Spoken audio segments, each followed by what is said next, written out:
Bonjour à tous, aujourd'hui on est là pour parler du Samsung Galaxy A50, un smartphone qui était très attendu puisque il fait partie d'une flopée de 10 smartphones que Samsung devrait sortir entre début de l'année et le mois de juin.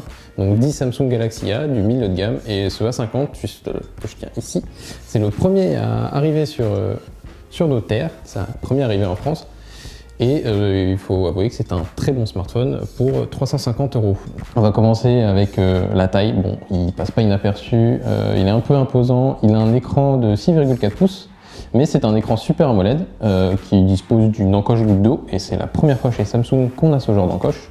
C'est aussi un écran qui cache un lecteur d'empreintes digitales, donc c'est la première fois sur un smartphone de Samsung en milieu de gamme. C'est aussi la première fois sur un smartphone de ce prix-là qu'on trouve ce genre de technologie. Néanmoins, c'est pas le capteur comme on trouve sur les S10 et S10+. C'est une technologie qui existait déjà, qu'on peut retrouver sur le One 6T par exemple ou sur d'autres téléphones un peu plus chers.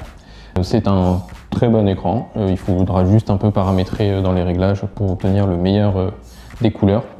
À l'arrière, c'est une coque en plastique qui peut se faire passer pour du verre facilement. À l'arrière, on trouve 3 capteurs, donc un de 25 mégapixels, un de 8 mégapixels qui est en fait un ultra grand angle, et le dernier de 5 mégapixels qui est pour la profondeur de champ, donc le bokeh.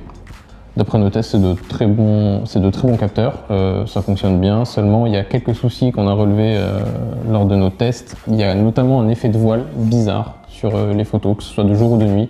Un effet un peu de peinture, on a dit ça peinture, c'est vrai que les couleurs sont un peu huileuses une fois qu'on a tiré les photos, ce qui est très bizarre, mais ce qui est sûrement dû au traitement du logiciel. Donc rien qui pourrait ne pas être corrigé de la part de Samsung.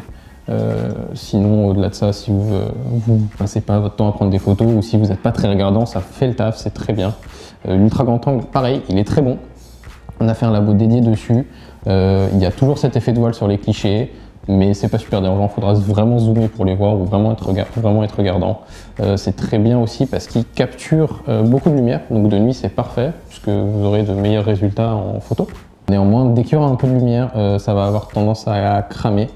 Et le rendu photo sera vraiment moyen. Ensuite, on va passer à l'audio. L'audio, c'est vraiment le bas qui blesse sur ce téléphone. Complètement raté, la prise casque. On ne sait pas vraiment pourquoi. Néanmoins, il y a des modes différents gérés par Dolby qui vous permettent de bénéficier d'un meilleur son, que ce soit par rapport à votre âge ou par rapport à vos styles musicaux préférés. En dessous, à côté, on trouve un port USB-C qui alimente ce téléphone, qui tient très bien à la charge, facilement une journée et demie, ça dépend de votre utilisation. C'est environ 18h30 d'autonomie, donc ce qui est plutôt pas mal pour ce genre de téléphone. À l'intérieur aussi, on ne l'a pas dit, c'est un Exynos 9610, donc c'est le processeur maison de chez Samsung. Couplé à 6 Go de RAM, ça fait amplement l'affaire, c'est même très suffisant pour tout ce que vous allez faire dessus. Ça fait tourner tout ce que vous voulez, ça chauffe pas vraiment, sauf si vous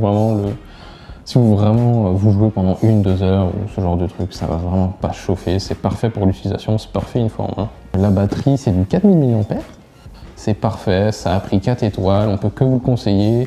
Son vrai seul rival, c'est le Pocophone qui cartonne plus en photo et qui a une meilleure prise casque. Mais sans ça, c'est un très bon téléphone, on peut que vous le recommander si vous êtes fan de Samsung, si vous voulez du Super AMOLED et si surtout vous voulez un écran qui dispose d'un lecteur d'empreintes digitales juste en dessous. À ce prix-là, c'est le seul et il n'y a pas mieux.